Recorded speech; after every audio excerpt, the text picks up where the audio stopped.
Alors, gros sujet aujourd'hui, les fameux zéros de la fonction quadratique. Ces fameux zéros-là, ça fait partie de beaucoup de questions, de situations. Alors, on y va. Premièrement, on se souvient que les zéros, c'est l'endroit où on traverse l'axe des X. Donc, où la courbe va aller toucher à l'axe des X. Et là, on veut la valeur du X1 et du X2 ou seulement du X ou s'il y a des zéros. Alors, c'est ça qu'on cherche. Donc, on cherche les valeurs de X quand on touche l'axe des X. Quand on touche l'axe des X, on dit souvent qu'on est rendu au plancher. Au plancher, la hauteur, c'est 0. Donc, la valeur du Y, elle est à 0 parce qu'on est sur l'axe des X. Donc, on veut la valeur de X quand Y égale à 0. Alors, si on veut la démonstration de ça, donc on a un graphique ici qui est comme ça, qui est inventé. Ici, les zéros, c'est les deux points rouges. Donc, on est à -2 et à 3. Puis ces deux points-là, ici et là, la valeur du Y ici, je vais prendre mon petit pointeur. Donc, la valeur du Y ici, ce n'est pas 3, 2, 1, c'est à 0. Donc, Y ici vaut 0 quand X vaut -2, puis X vaut 3. Donc, ici, j'aurais 2 zéros. Donc là, est-ce qu'il y a toujours 2 zéros? Non. Ça peut être 2.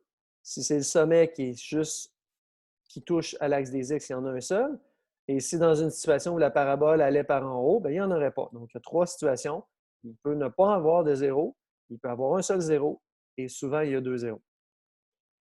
Donc, les zéros ici, c'est X1 qui va être -2, puis le X2 va être 3. C'est pour ça qu'on nomme premier zéro et deuxième zéro pour les différencier.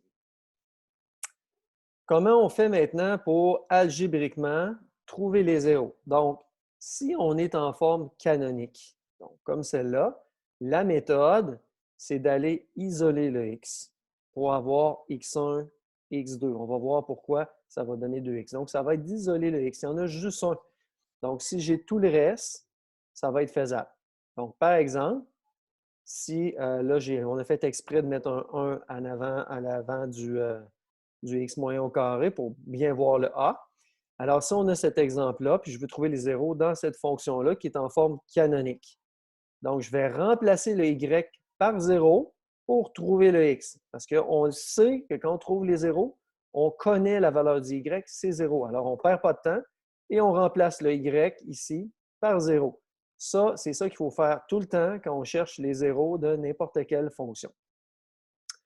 Ensuite de ça, on va aller isoler le x. Alors, faites attention. Est-ce qu'on a besoin de développer ça?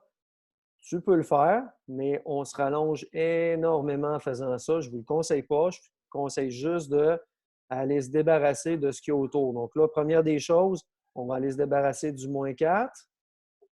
Là, ici, il n'y a pas d'incidence. Et là, je suis pris dans un carré. Pour enlever un carré, on fait le contraire. Comme tout à l'heure, on a fait le contraire de -4, c'est +4. Pour enlever le carré, on va faire la racine carrée de chaque côté. Donc, la racine carrée d'un carré va faire en sorte que ça va annuler le carré. De l'autre côté, la racine de 4 va venir faire plus ou moins 2. Parce que c'est quoi qui donne 4 au carré? C'est 2 et c'est -2 aussi. -2 fois -2, ça donne 4. Puis 2 et 2, 2 fois 2, ça donne 4 aussi. Donc, les racines qui donnent 4, quel nombre au carré donne 4? Bien, c'est -2 et c'est 2. C'est pour ça qu'il y a deux réponses. On est content qu'il y ait deux réponses parce qu'on cherche souvent x1 et x2. Alors, ce qu'on va faire pour ne pas se mêler, c'est qu'on va aller séparer le problème en deux. Une fois avec un plus et une autre fois avec un moins pour évaluer les deux options parce qu'on dit que c'est plus ou moins 2. Alors, on va essayer une fois avec un plus, une fois avec un moins. Et là, j'ai x1 et x2 pour différencier le premier zéro du deuxième zéro. Et voilà, donc on va isoler le x1 et le x2. Ici, j'envoie le -1 de l'autre côté, ça donne 3. J'envoie le -1 de l'autre côté, ça donne -1. Et voilà, j'ai trouvé x1 et x2, qui sont les deux zéros de cet exemple-là. Si on a l'exemple qui suit, f de x égale 2, x plus 3 au carré moins 8, on va aller un petit peu plus vite. À ce moment-là, on remplace y par 0. Ensuite de ça, ici, on va aller isoler le x. Donc, on se débarrasse du moins 8 en premier. On divise par 2. Donc, on a fait plus 8 et on a divisé par 2. Donc, ici, entre ces deux-là, on a fait deux étapes. Plus 8, donc ça donnait 8 ici. Puis en divisant par 2, puisque le 2, il multiplie la parenthèse ici. Rendu ici, il faut, petite note importante, là, il y a des élèves qui vont beaucoup faire la racine carrée là, trop vite. Là. Ici, par exemple, vont vouloir enlever le carré trop vite. Avant d'enlever le carré, il faut se débarrasser, il faut faire des débarrasser, il faut isoler notre x plus 3 au carré de la bonne façon. Donc, il faut se débarrasser de plus 8 en premier, puis du 2, et ensuite de ça, quand il reste seulement la parenthèse avec un carré, puis là, c'est le carré qui me pose problème. Là, j'y vais. Donc, la façon qu'on peut illustrer quand on fait de l'algèbre, c'est qu'on se débarrasse de ce qui est plus loin possible de la variable qu'on veut isoler pour en venir à isoler la variable. C'est une façon de faire les choses dans le bon ordre. On fait la racine de chaque côté pour se débarrasser du carré. Le carré est parti ici. De l'autre côté, racine de 4, ça donne plus ou moins 2, encore une fois. On évalue avec le plus, on évalue avec le moins. Ici, si on évalue avec x1, on fait moins 3. Et ici, on va faire moins 3 aussi. On arrive à x1 qui vaut moins 1 et x2 qui vaut moins 5. Voilà pour trouver les zéros en forme canonique. Ensuite de ça, un dernier exemple qu'on va passer rapidement. Même chose, on remplace f de x par 0. On isole la parenthèse au carré. On fait la racine. Ici, j'arrive que moins 1, racine carrée de moins 1. Bon, ici, il n'y a pas de problème. Racine carrée de carré d'un carré, ça va éliminer. Il va rester juste x plus 6 ici. Par contre, l'autre côté, j'ai un problème. Là. Parce que là, racine carrée de moins 1, ma calculatrice ne veut pas résoudre ça. Alors, qu'est-ce qui se passe? Est-ce qu'on panique? Non. Est-ce qu'on pense qu'on a fait une erreur? Peut-être, mais peut-être que pas.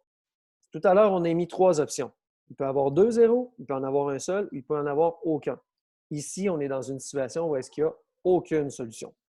Alors, voilà, ça naît. Peut-être qu'il y a des élèves qui se demandaient comment on peut arriver à une réponse qui n'a pas de solution. Bien, dans ce cas-là, quand on arrive avec une racine négative. Pour ceux et celles qui se demandent comment on peut arriver à un seul zéro, ça va arriver quand vous allez avoir la racine de 0 ici. Racine de 0, c'est 0. Donc là, il n'y aura pas un plus ou moins. Il va y avoir une seule réponse. Puis ça, c'est parce que c'est juste le sommet qui est à côté sur l'axe des x, qui touche à l'axe des x. Bon, maintenant, situation un peu plus corsée, quand on est en forme générale. Quand on est en forme générale, on utilise la méthode suivante, on utilise la fameuse formule des zéros qui peut être intimidante. Donc, c'est celle-là. Donc, ça va nous donner le x1 et le x2 ou une réponse ou aucune réponse. Aucune réponse, ça va être encore dans une situation où la racine va être négative. Cette formule-là, je vous conseille de l'apprendre par cœur si possible. C'est pratique non seulement au secondaire 3, secondaire 4, 5, mais aussi au cégep. C'est bien pratique. Sinon, il y a toujours l'option de factoriser, chose qu'on n'a pas vue là, présentement, actuellement, au stade où on fait les capsules. Alors, on utilise la formule des zéros. Je ne perdrai pas des minutes à vous faire la démonstration. Encore là, une fois, cette démonstration de cette formule-là, pourquoi ça donne les zéros. Vous pouvez retrouver ça facilement dans certains volumes ou demander à votre enseignant de vous la démontrer. Alors, on y va. Exemple numéro 1, f de x égale 2x2 plus 3x plus 1. Là, ici, je suis en forme générale. Si je ne remarque pas que c'est en forme générale, puis là, j'utilise la méthode habituelle, c'est-à-dire que je remplace f de x par 0. Encore une fois, cette méthode-là, on la garde. Hein? On remplace ça par 0. Puis que là, j'essaye d'aller isoler le x. Mais là, je vais avoir un problème parce que j'ai un x, mais j'ai aussi un x2. Alors, jamais je pourrais mettre ça ensemble parce que c'est deux termes différents.